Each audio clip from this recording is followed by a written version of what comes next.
ಕೋಗಿಲೆ ಮತ್ತು ಕಾಗೆಯ ಸಂಬಂಧ. ಒಂದು ಕಾಲದಲ್ಲಿ ಹಸಿರಿನಿಂದ ಕೂಡಿದ ಒಂದು ದೊಡ್ಡ ಕಾಡಿನಲ್ಲಿ ಒಂದು ದೊಡ್ಡ ಮರವಿತ್ತು. ಆ ಮರದ ಮೇಲೆ ಕಾಗೆಯೊಂದು ತನ್ನ ಗೂಡನ್ನು ಕಟ್ಟಿಕೊಂಡಿತ್ತು. ಕಾಗೆಯ ಹೆಸರು ಕಾಳಿ.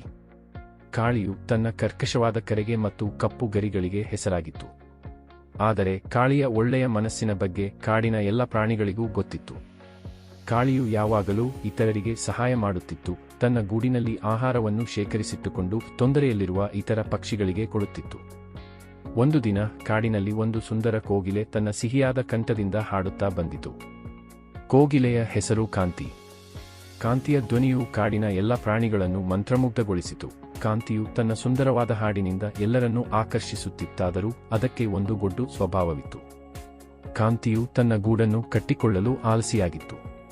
ಇತರ ಪಕ್ಷಿಗಳ ಗೂಡಿನಲ್ಲಿ ತನ್ನ ಮೊಟ್ಟೆಗಳನ್ನಿಟ್ಟು ಆ ಮೊಟ್ಟೆಗಳನ್ನು ಆರೈಕೆ ಮಾಡುವ ಜವಾಬ್ದಾರಿಯನ್ನು ಇತರರಿಗೆ ವಹಿಸಿಬಿಡುತ್ತಿತ್ತು. ಒಂದು ಬೆಳಗ್ಗೆ ಕಾಂತಿಯು ಕಾಳಿಯ ಗೂಡಿನ ಸಮೀಪಕ್ಕೆ ಬಂದಿತು. ಕಾಳಿಯ ಗೂಡು ಗಟ್ಟಿಮುಟ್ಟಾಗಿತ್ತು. ಕಾಂತಿಗೆ ಆ ಗೂಡು ತನ್ನ ಮೊಟ್ಟೆಗೆ ಸೂಕ್ತವಾದ ಸ್ಥಳವೆಂದು ತೋರಿತು. ಕಾಂತಿಯು ತನ್ನ ಸಿಹಿಯಾದ ಕಂಠದಿಂದ ಕಾಳಿಯನ್ನು ಮೆಚ್ಚಿಸಲು ಪ್ರಯತ್ನಿಸಿತು. ಕಾಳಿ, ನಿನ್ನ ಗೂಡು ಎಷ್ಟು ಚೆಂದವಾಗಿದೆ. ನಾನು ಒಂದು ಚಿಕ್ಕ ಸಹಾಯ ಕೇಳಬಹುದೇ ಎಂದು ಕಾಂತಿಯು ಕೇಳಿತು. ಕಾಳಿಯು ಕಾಂತಿಯ ಮಾತಿನ ಸಿಹಿಗೆ ಮರುಳಾಗದೆ, ನಿನ್ನ ಉದ್ದೇಶ ಏನು ಕಾಂತಿ? ನೀನು ಯಾವ ಸಹಾಯ ಬೇಕೆಂದು ಕೇಳುತ್ತಿರುವೆ ಎಂದು ಕೇಳಿತು. ಕಾಂತಿಯು ತನ್ನ ಉದ್ದೇಶವನ್ನು ಮರೆಮಾಚಲು ಪ್ರಯತ್ನಿಸಿತು. ನಾನು ಒಂದು ಚಿಕ್ಕ ಮೊಟ್ಟೆಯನ್ನು ಇಡಲು ಸ್ಥಳ ಹುಡುಕುತ್ತಿದ್ದೇನೆ. ನಿನ್ನ ಗೂಡಿನಲ್ಲಿ ಸ್ವಲ್ಪ ಜಾಗ ಕೊಡುವೆಯಾ ಎಂದು ಕೇಳಿತು. ಕಾಳಿಯು ಕಾಂತಿಯ ಉದ್ದೇಶವನ್ನು ಅರಿತಿತ್ತು. ಕಾಡಿನಲ್ಲಿ ಕಾಂತಿಯ ಚಿಲಿಪಿಲಿಯಾಟದ ಬಗ್ಗೆ ಎಲ್ಲರಿಗೂ ಗೊತ್ತಿತ್ತು. ಆದರೆ ಕಾಳಿಯ ದಯಾಳು ಮನಸ್ಸು ಕಾಂತಿಯನ್ನು ನಿರಾಕರಿಸಲು ಒಪ್ಪಲಿಲ್ಲ. ಸರಿ ಕಾಂತಿ, ನೀನು ನಿನ್ನ ಮೊಟ್ಟೆಯನ್ನು ನನ್ನ ಗೂಡಿನಲ್ಲಿ ಇಡಬಹುದು. ಆದರೆ ಒಂದು ಷರತ್ತು, ನೀನು ನಿನ್ನ ಮರಿಯನ್ನು ಕಾಪಾಡಿಕೊಳ್ಳಬೇಕು ಎಂದು ಕಾಳಿಯು ಹೇಳಿತು. ಕಾಂತಿಯು ತಕ್ಷಣ ಒಪ್ಪಿಕೊಂಡಿತು. ಆದರೆ ಅದರ ಮನಸ್ಸಿನಲ್ಲಿ ಬೇರೆಯದೇ ಯೋಜನೆಯಿತ್ತು.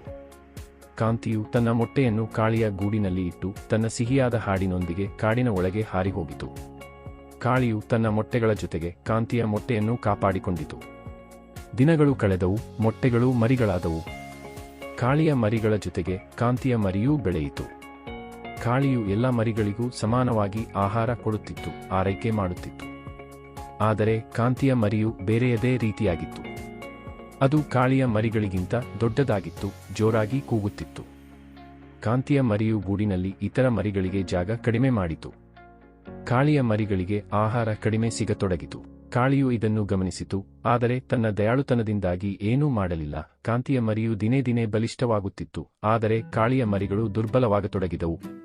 ಒಂದು ದಿನ ಕಾಡಿನ ಇತರ ಪಕ್ಷಿಗಳು ಕಾಳಿಯ ಗೂಡಿನ ಸ್ಥಿತಿಯನ್ನು ಗಮನಿಸಿದವು. ಕಾಳಿ, ಏಕೆ ನೀನು ಕಾಂತಿಯ ಮರಿಯನ್ನು ತೆಗೆದುಹಾಕುವುದಿಲ್ಲ? ಅದು ನಿನ್ನ ಮರಿಗಳಿಗೆ ಅನ್ಯಾಯ ಮಾಡುತ್ತಿದೆ ಎಂದು ಅವು ಕೇಳಿದವು. ಕಾಳಿಯು ದುಃಖದಿಂದ, ನಾನು ಕಾಂತಿಗೆ ಆಶ್ರಯ ಕೊಟ್ಟಿದ್ದೇನೆ. ಆ ಮರಿಯು ನನ್ನ ಮರಿಯಂತೆ. ಎಲ್ಲರಿಗೂ ಸಮಾನವಾಗಿ ಆರೈಕೆ ಮಾಡುವುದು ನನ್ನ ಕರ್ತವ್ಯ ಎಂದು ಉತ್ತರಿಸಿತು. ಕಾಲ ಕಳೆದಂತೆ ಕಾಂತಿಯ ಮರಿಯು ಬೆಳೆದು ದೊಡ್ಡದಾಯಿತು ಮತ್ತು ಗೂಡಿನಿಂದ ಹಾರಿಹೋಗಿತು. ಕಾಂತಿಯು ಒಮ್ಮೆಯೂ ತನ್ನ ಮರಿಯನ್ನು ಭೇಟಿಯಾಗಲು ಬರಲಿಲ್ಲ. ಕಾಳಿಯ ಮರಿಗಳು ಕೂಡ ಬೆಳೆದವು, ಆದರೆ ಕಾಂತಿಯ ಮರಿಯಿಂದ ಉಂಟಾದ ತೊಂದರೆಯಿಂದಾಗಿ ಅವು ಕೊಂಚ ದುರ್ಬಲವಾಗಿದ್ದವು. ಕಾಳಿಯ ದಯಾಳುತನವನ್ನು ಕಾಡಿನ ಎಲ್ಲ ಪಕ್ಷಿಗಳು ಮೆಚ್ಚಿದವು, ಆದರೆ ಕಾಂತಿಯ ಚಿಲಿಪಿಲಿಯಾಟವನ್ನು ಖಂಡಿಸಿದವು. ಒಂದು ದಿನ ಕಾಂತಿಯು ಮತ್ತೆ ಕಾಳಿಯ ಗೂಡಿನ ಸಮೀಪಕ್ಕೆ ಬಂದಿತು. ಕಾಳಿ, ನಿನ್ನ ಗೂಡಿನಲ್ಲಿ ಮತ್ತೊಂದು ಮೊಟ್ಟೆ ಇಡಲು ಜಾಗ ಕೊಡುವೆಯಾ ಎಂದು ಕೇಳಿತು. ಈ ಬಾರಿ ಕಾಳಿಯು ಗಂಭೀರವಾಗಿ, ಕಾಂತಿ, ನೀನು ನಿನ್ನ ಜವಾಬ್ದಾರಿಯನ್ನು ತೆಗೆದುಕೊಳ್ಳಲು ಕಲಿಯಬೇಕು. ನಿನ್ನ ಮರಿಯನ್ನು ನಾನು ಕಾಪಾಡಿದೆ, ಆದರೆ ನೀನು ನಿನ್ನ ಕರ್ತವ್ಯವನ್ನು ಮರೆತಿದ್ದೀಯಾ? ಇನ್ನು ಮುಂದೆ ನಿನ್ನ ಗೂಡನ್ನು ನೀನೇ ಕಟ್ಟಿಕೋ, ನಿನ್ನ ಮರಿಗಳನ್ನು ನೀನೇ ಆರೈಕೆ ಮಾಡು ಎಂದು ಹೇಳಿತು. ಕಾಂತಿಯು ನಾಚಿಕೆಯಿಂದ ತಲೆ ತಗ್ಗಿಸಿತು. ಕಾಳಿಯ ಮಾತುಗಳು ಅದಕ್ಕೆ ತನ್ನ ತಪ್ಪನ್ನು ಅರಿವಾಯಿತು. ಕಾಂತಿಯು ತನ್ನ ಸಿಹಿಯಾದ ಕಂಠದಿಂದ ಕಾಳಿಗೆ ಕ್ಷಮೆಯಾಚಿಸಿತು ಮತ್ತು ತನ್ನ ಗೂಡನ್ನು ಕಟ್ಟಲು ನಿರ್ಧರಿಸಿತು. ಈ ಕಥೆಯಿಂದ ನಾವು ಕಲಿಯುವುದೇನೆಂದರೆ, ದಯಾಳುತನವು ಒಂದು ದೊಡ್ಡ ಗುಣವಾದರೂ ಜವಾಬ್ದಾರಿಯಿಂದ ತಪ್ಪಿಸಿಕೊಳ್ಳುವವರನ್ನು ಸೀಮಿತವಾಗಿ ಸಹಾಯ ಮಾಡಬೇಕು. ಕಾಳಿಯ ದಯಾಳುತನವು ಕಾಂತಿಯನ್ನು ಸರಿಯಾದ ಮಾರ್ಗಕ್ಕೆ ತಂದಿತು, ಆದರೆ ಕಾಂತಿಯ ಚಿಲಿಪಿಲಿಯಾಟವು ಇತರರಿಗೆ ತೊಂದರೆಯನ್ನುಂಟು ಮಾಡಿತು. ಈ ಕಥೆಯು ಜಾನಪದ ಕಥೆಗಳಂತೆ ನೈತಿಕ ಮೌಲ್ಯಗಳನ್ನು ಒಡಮೂಡಿಸುವ ಒಂದು ಸರಳ ಆದರೆ ಆಳವಾದ ಸಂದೇಶವನ್ನು ನೀಡುತ್ತದೆ.